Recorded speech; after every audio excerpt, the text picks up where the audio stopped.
de lo que va a suceder si lo aplicamos a las embarazadas. El complejo TORCH está incluyendo la toxoplasmosis, está incluyendo la rubiola, citomegalovirus, infección por citomegalovirus y herpes. Lo que sí quiero aclarar y que quede como mensaje es que estos 4 elementos cursan con adenomegalia. Esa es la característica propia de este cuadro o de estos cuadros, ¿sí? Adenomegalias. Aquí no tiene por qué entrar como pretende, o como ya están haciendo en pediatría, por ejemplo, Chagas, no tiene por qué entrar hepatitis, no tiene por qué entrar otro tipo de infecciones porque no cursan con adenomegalias. Ese es el denominador común de este complejo. Y no es necesario que tomen notas, apunten nada, solamente vamos a hacer un intercambio de conocimientos. La clase es sobre todo dialogar. Yo voy a hacer algunas preguntas, ustedes me responden o ustedes me pueden preguntar, etcétera, y vamos a hacer una interacción, ¿sí? No es para que estén afanándose en fotografiar etcétera, etcétera. Bien, vamos a empezar con toxoplasmosis. Ustedes saben que este cuadro está provocado por un parásito. Es un protozoo tisular intracelular y tiene una prevalencia mundial. En todo el mundo encontramos toxoplasmosis, ¿sí? Ustedes saben también, porque ustedes han llevado en infectología, etcétera, que tiene un ciclo vital que empieza como trofozoito cuando se trata de la toxoplasmosis aguda. Y para que entendamos que el niño se va a comprometer con este tipo de problemas, tiene que cursar la embarazada con un cuadro agudo, no con un cuadro crónico. Luego viene la forma tisular en forma de quiste, ese quiste se puede formar o generar en el encéfalo o en el músculo, ahí puede quedar asentado. Y finalmente el ovocito, que se describe que es el reservorio. Al gato le culpan por mantener o contener este elemento que se llama ovocito. Vamos a ver si eso es cierto, porque clásicamente le dijeron el gato es el culpable y hay gente, no sé de qué visión tienen, que dicen no, pues entonces al gato hay que eliminar, ¿no? Es tan drástica es su respuesta. De todas maneras no es tan cierto. ¿Por qué? ¿Por qué creen que no es tan cierto? Esto ya se ha demostrado también, que el gato casi no tiene nada que ver con el asunto de la toxoplasmosis. ¿Por qué razón? Es algo que ustedes como estudiantes tienen que preguntarse. No admitir lo que se les está diciendo como absoluto. Tienen que razonar y decir, ¿por qué le culpan al pobre gato esto y para cómo quieren eliminar? ¿Por qué creen? Porque se dice que el gato elimina esto en sus heces, deglute, hace su pasaje por el digestivo y luego defeca y dice que en las heces está el parásito. ¿Será cierto eso? Puede ser cierto hasta cierto punto, pero ¿qué particularidad tiene el gato en sus hábitos? Porque además nadie va a ir aspirando el polvo de las heces del gato, ¿o sí? Entonces, ¿qué hábito importante tiene el gato? Del que podemos aprender también. ¿Sí? Que al defecar tapa sus heces, doctores, las cubre con lo que está ahí alrededor, con la tierra, tapa sus heces, es el único animal que hace eso. Y entonces, ¿de dónde sacaron que es el gato el responsable de ser el reservorio de este parásito? La transmisión al hombre no es tanto porque está aspirando el polvo de las heces del gato. ¿Por qué es? Por la ingesta de carne cruda o semicruda. Ese hábito que tiene la gente de decir, me asa la carne a medio punto, a un entero, no sé qué tonterías. Lo que sí debemos tener nosotros, el cuidado es de hacer cocer bien, sobre todo las carnes. Y las verduras, higienizarlas bien. En la carne cruda o semicruda, pues se encuentran los quistes. En las frutas, como las fresas, que tanto se antojan, tanto consumen, eso hay que tener mucho cuidado. Hay mucho de este parásito en las frutillas o fresas. En las hortalizas, pero también eso depende de la forma de higienización que se tiene con las verduras, etc. ¿Sí? Hay otra vez la cuestión de las heces del gato, yo lo pongo cuestionado porque no le doy mucho crédito a esa teoría que clásicamente se maneja. Ya debería revertirse eso. El hijo sí puede ser contaminado. Les dije hace rato que para que contraiga la enfermedad el hijo, tiene que la madre cursar con él con el proceso agudo. Bueno. Existe una relación lineal con la edad gestacional. Esta infección es menos frecuente en el primer trimestre. ¿De cuántas semanas estamos hablando en el primer trimestre? 12 a 14 semanas. Les hemos dicho que vamos a interactuar, yo necesito saber sus conocimientos además. ¿Sí? Entonces, es menos frecuente, es con mayor frecuencia la infestación al final del embarazo. ¿Por qué razón? Los abortos que se describen como causa que tienen toxoplasmosis no suceden tan temprano tampoco, son abortos tardíos a partir de las 16, 17 semanas. ¿Por qué? ¿Por qué razón? Porque el parásito es grande, no puede atravesar hasta la placenta porque hay una membrana llamada membrana de Nita-Bush.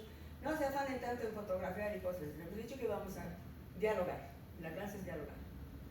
¿Sí? Entonces, esa capa de fibrina impide que el parásito pase a través de la placenta hasta las 16, 18 semanas. Después ya se adelgaza esa capa y se podría atravesar el parásito y cruzar a través de la circulación materna y llegar a la placenta.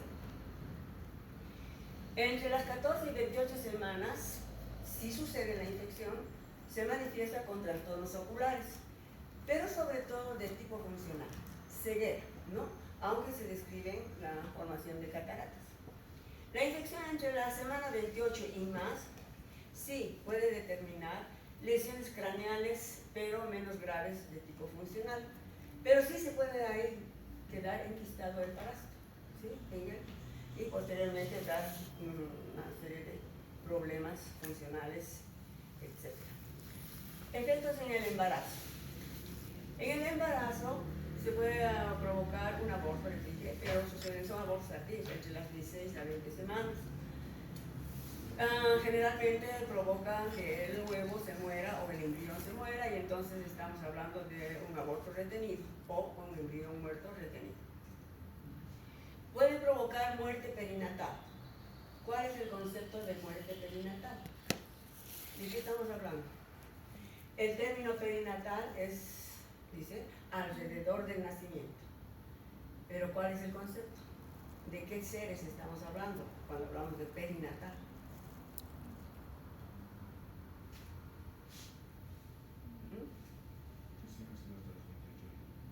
Hasta los 28 días, eso es muerte neonatal. Después de perinatal. ¿Desde qué semana hasta qué semana? El niño, el huevo, el embrión, el feto se muere a partir de las... ¿Qué semana?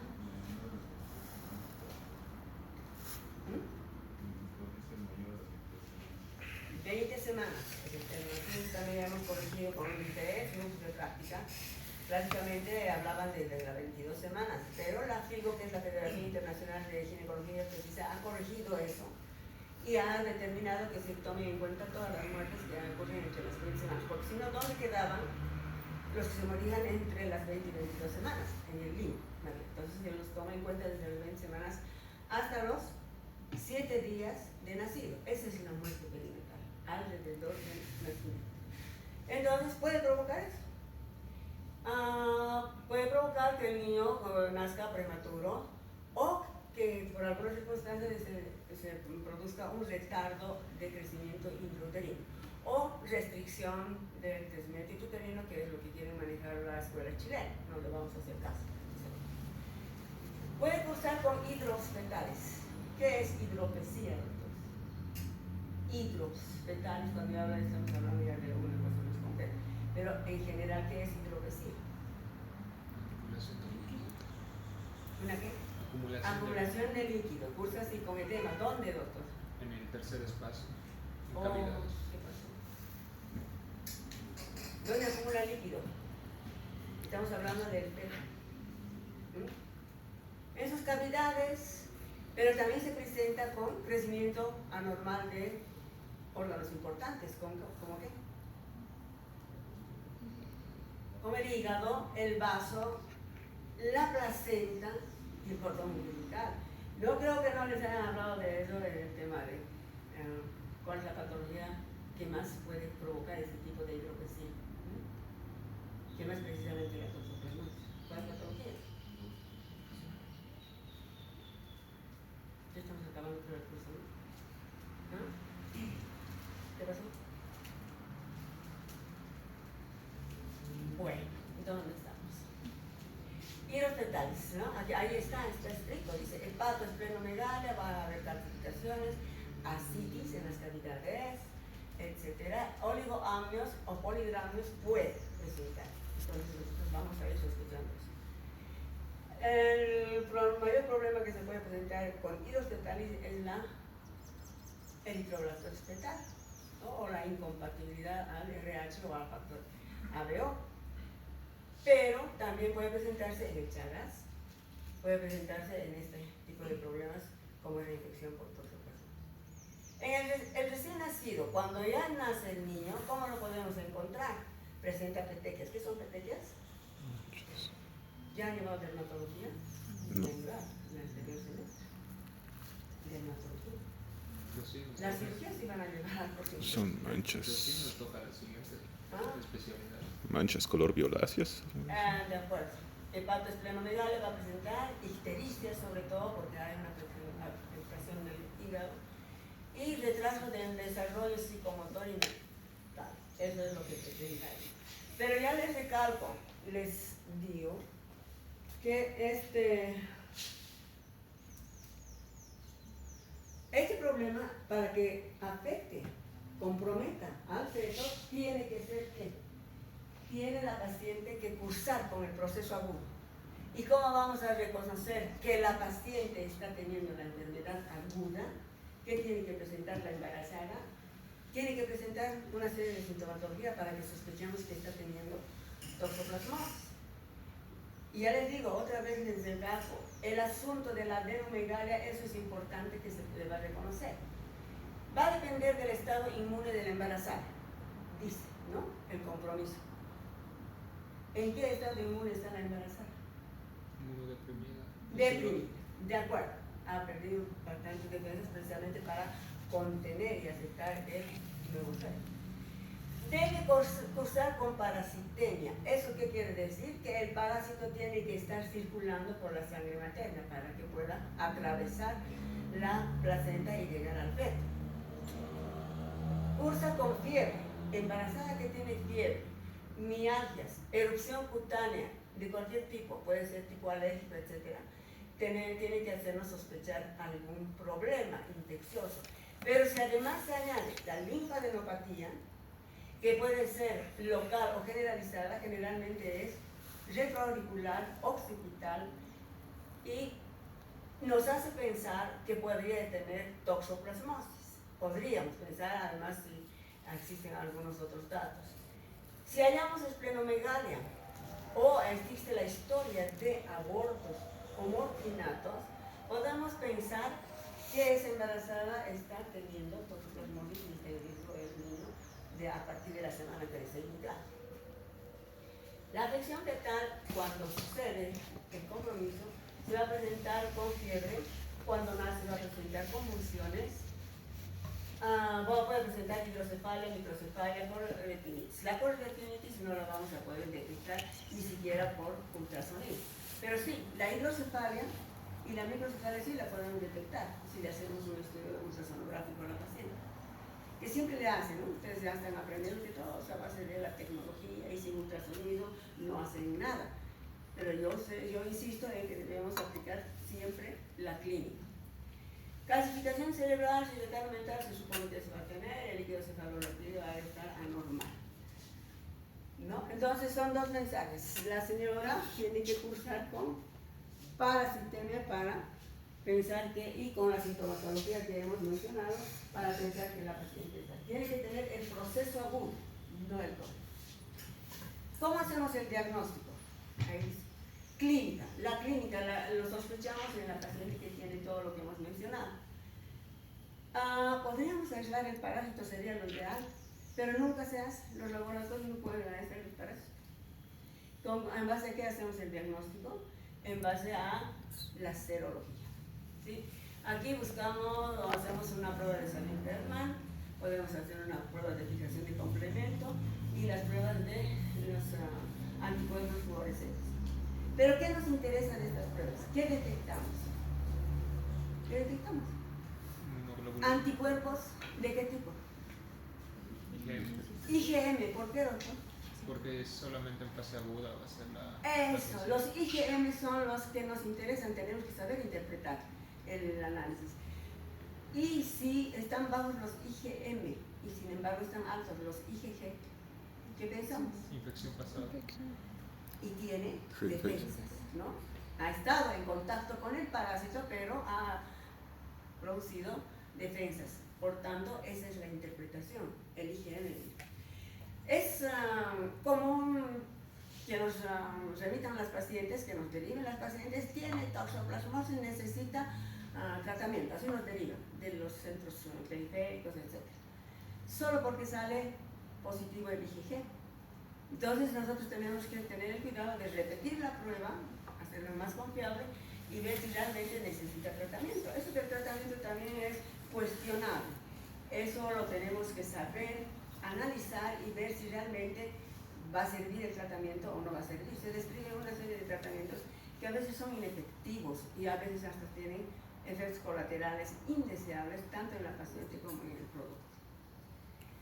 Ahí dice bien clarito, el tratamiento rara vez se justifica. ¿Por qué le voy a dar tratamiento si no hay una buena, no hay el proceso agudo en la paciente, no hay, solo porque sale positivo el IgG, está mal interpretado. Si el IgM es el que importa. Puede tratarse con piremetamina, con el nombre comercial de Daraprim, que en Bolivia no tenemos tampoco tan seguros, eso lo tenemos en el Oriente. Santa Cruz es la ciudad que tiene para dar ese tratamiento, pero no se justifica del todo. Ese es el mensaje que les doy. Entonces, este tratamiento, ¿por qué está cuestionado? Porque la paciente le puede provocar anemia megaloblástica, como dice ahí, leucopenia, trombocitopenia. ¿Ha llegado el encargado del asunto de la clase?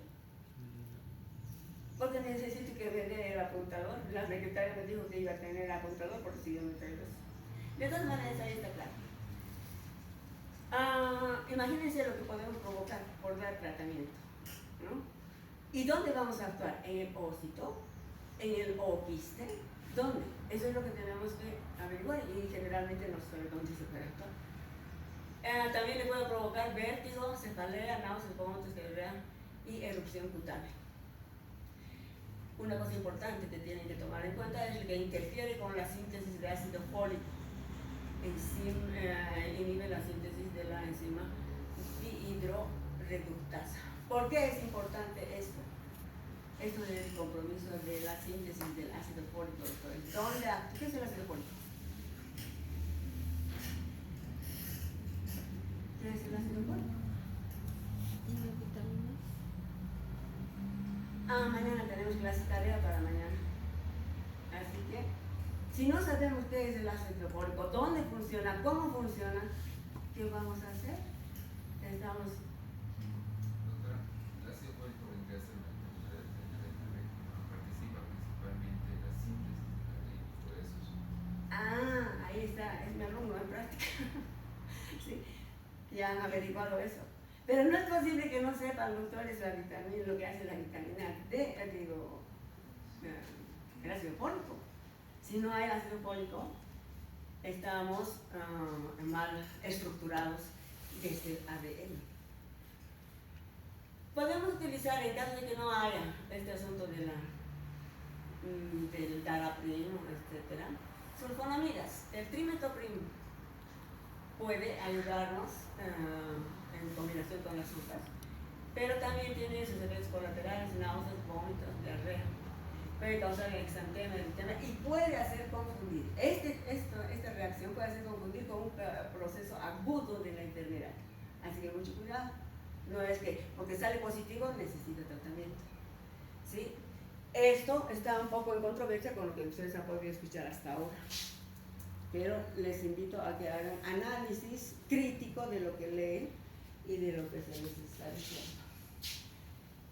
El otro cuadro, rubiola, el segundo componente. Otro cuadro que cursa con adenopatía, doctores, para saber y pensar que tiene rubiola. En mi vida de ejercicio profesional, y son muchos años, he visto un caso de rubiola. Este tema ya debería estar en el Museo de la Literatura Mexicana.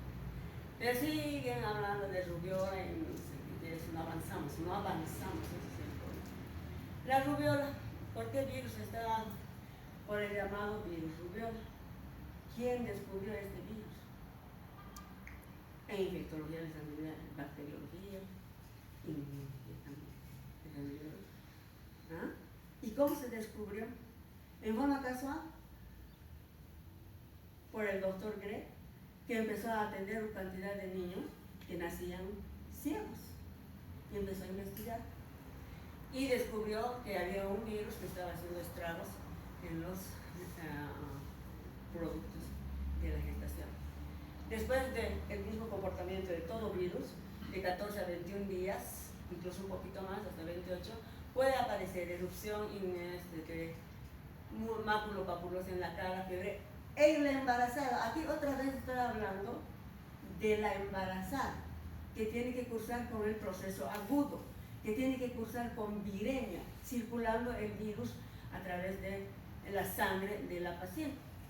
Tiene que haber linfadenopatía, posauricular, cervical, suboccipital y además dolorosa. Esa es la característica de este cuadro que agrupa 4 entidades nosológicas que su común denominador es la adenopatía. Ya les dije al principio, no tiene por qué entrar la sífilis, no tiene por qué entrar el Chagas y no sé qué otros cuadros que meten los pediatras, sobre todo. En el complejo TORS no entran más que esos 4 patologías. Pueden cursar con artralgias y ahí dice, tiene que haber viremia, solo así va a circular hasta llegar a la placenta y atravesarla y llegar al feto. ¿Cómo se transmite la rubiola? Por la saliva, el moco, estornudos, todas esas cositas que ustedes han podido enseñar. Hay que tener mucho cuidado. Y lleva mucho tiempo que se me eso es, pero de todas maneras les sirve a ustedes para conocimiento. Los efectos en el embarazo son abortos tempranos. Siempre han de ser menores de 12 semanas de gestación, no tardíos. El embrión y el feto pueden causar estas alteraciones a nivel de los ojos, cataratas que van a progresar a ceguera, poliretinitis también progresan a ceguera, sordera es otra mala función que va a provocar, y generalmente organomegalia. Cuando nacen niños se pueden detectar cardiomegalia, hepatomegalia, esplenomegalia.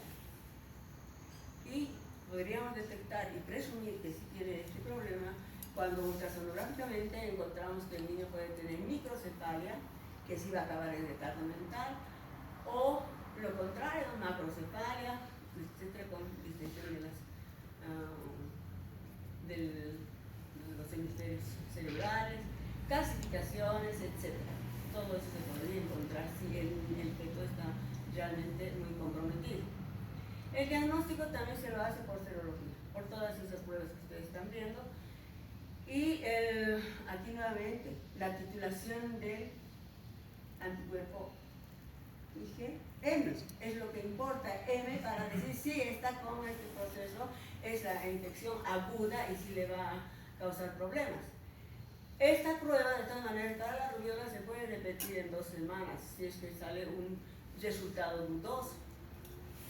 Pero imagínense, después de 2 semanas puedo repetir y un resultado de 1/8 solo nos dice que es susceptible de que esté con la infección, no nos dice que está con la infección. La prueba de fijación de complemento también ayuda. Ustedes pueden pedir todas veces para decir si está o no está. El tratamiento Como dice ahí, no hay tratamiento específico, doctores. El tratamiento es sintomático. Estamos hablando de la embarazada, en la que sospechamos que usted confundió. Y la prevención es vacunación. Actualmente ya se supone que se ha erradicado la rubiola. Es de hecho este tema debería desde no viste rubiola, tal cual como rubiola. Esa prevención es importante. Y todas las generaciones actuales de su infancia tendrían que haber estado vacunadas contra la rubiola. La infección por citomegalovirus también es un virus común el que causa este tipo de infección y también va a cursar con adenomegales. La transmisión, esto es importante, la transmisión se realiza ¿por qué? Por los fluidos corporales, doctores, ¿sí? Sangre, saliva, orina, semen, leche materna, lágrimas van a causar virus. Ahí es como se también. Y esta patología es propia de la gente que no tiene muchos recursos de higiene, muchos recursos de servicios básicos, no los tiene y entonces no tiene unos buenos hábitos de aseo, ¿no? Entonces, ahí sí puede sospechar que la paciente podría tener el citomegalovirus. ¿Por qué se llama citomegalovirus? Su nombre lo dice ahí está. Citoplasma, mega. El citoplasma está agrandado. El núcleo de la célula está agrandado, parece un ojo de búho. Por eso le dije citomegalovirus. Así tan simple es, doctores, si ustedes tienen que acordarse. ¿Dónde estamos? Es el virus común, ya les hemos dicho. El efecto que tiene sobre el embarazo puede causar abortos tempranos, y hasta las 9 semanas o 10. Prematurez, si es que vence ese periodo, y bajo peso, ¿no? En el feto. Los efectos del feto cuando nace, podemos encontrar sarpullido. ¿Qué es sarpullido?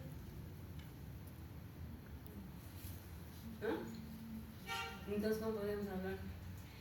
Con microcefalia, retraso mental, que va siempre asociado a esto, las malas funciones como son la sordera, la ceguera, y al nacer podría presentar convulsiones.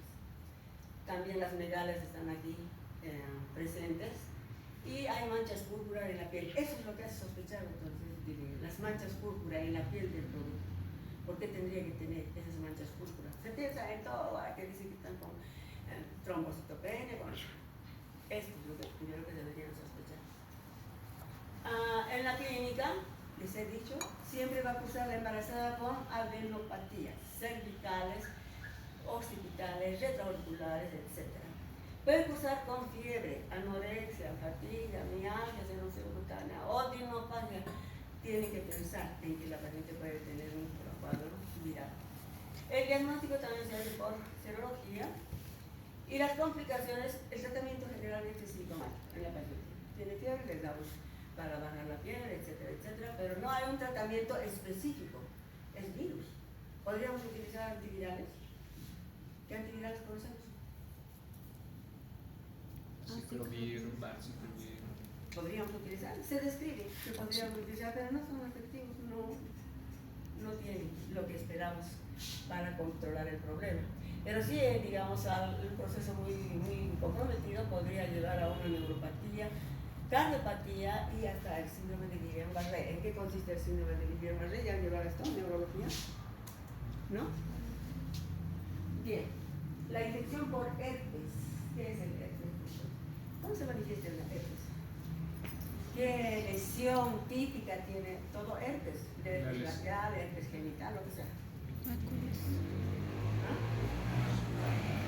Ampollas, vesículas. Cuando ustedes ven ampollas, vesículas, tienen que pensar en herpes. Si ven verrugas, ¿en qué piensan? BPH. BPH. Puede ser. ¿Cómo se llaman? Pero comúnmente no lesiones. Bien. Entonces el herpes simple, que puede ser oral y puede ser genital. El 2 siempre es de la cintura para abajo, el 1 es de la cintura para arriba. Entonces vamos a encontrar a nivel labial, a nivel nasal, a nivel oral, las lesiones ampollosas y al otro lado también, ¿no? La transmisión es siempre por las relaciones sexuales, siempre. Relaciones sexuales no convencionales, es otro dato que tenemos que ver, no convencionales, las que no son por, qué sé yo, actualmente está tan arraigado el asunto de la sexualidad y el sexo, el ejercicio del sexo, que no miden las consecuencias, hacen por todas las vías que pudieran hacer las relaciones, y no debería ser así, ¿no es cierto? No convencionales. ¿Cómo se exponen a este tipo de problemas por hacer este tipo de cosas? Algunos fluidos corporales como el semen, las lágrimas, etcétera, son las vías de transmisión. En la clínica va a haber una erupción ampollar que no escuece tampoco. ¿Qué hace la ampolla? Arde, doctores, arde, hay que diferenciar el escozor de la rotor. Entonces, eso le molesta a la paciente o al paciente que esté padeciendo eso también. Y va a haber el hormigueo, el picor, fiebre, adenomegalia otra vez, la odinopatia otra vez en este caso, como en el anterior. Él tiene que llamar la atención. La odinopatia, ¿qué es odinopatia? Dolor al tragar. Y aftas orales. Cuando vemos ampollas, ya ustedes tienen que pensar que eso es herpes. En el efecto, los efectos sobre el feto y el recién nacido, vamos a tener encefalitis herpética, imagínense qué horrible ese cuadro, coriorretinitis, convulsiones, el hígado ha de funcionar mal, puede estar con hepatomegalia, en los pulmones va a haber estrés respiratorio porque también se compromete por este virus, y en los riñones puede causar nefritis. Imagínense el compromiso que se tiene en el diagnóstico, siempre es por la clínica, básicamente, y la serología. Otra vez aquí hincapié en los anticuerpos IgM, doctores, no en el IgG. Aquí como dice, el tratamiento, podemos usar antivirales, tienen poco efecto, ayuda un poco, de acuerdo, pero no se cura, se trata sí, pero no se cura. Hay que cambiar los hábitos sexuales, hay que cambiar los hábitos de higiene, hay que educar sobre eso a las personas, a las parejas, a las pacientes. Una forma de prevención es el uso de condón, que depende tanto del varón como de la mujer no utiliza mucho condón femenino. Pero el varón sí es su responsabilidad, pues doctores, utilizar condón con cualquier pareja que esté, ¿no? Tiene que usar precisamente porque se compromete en este control. Si no, estamos como estamos ahora, tenemos muchos de estos problemas.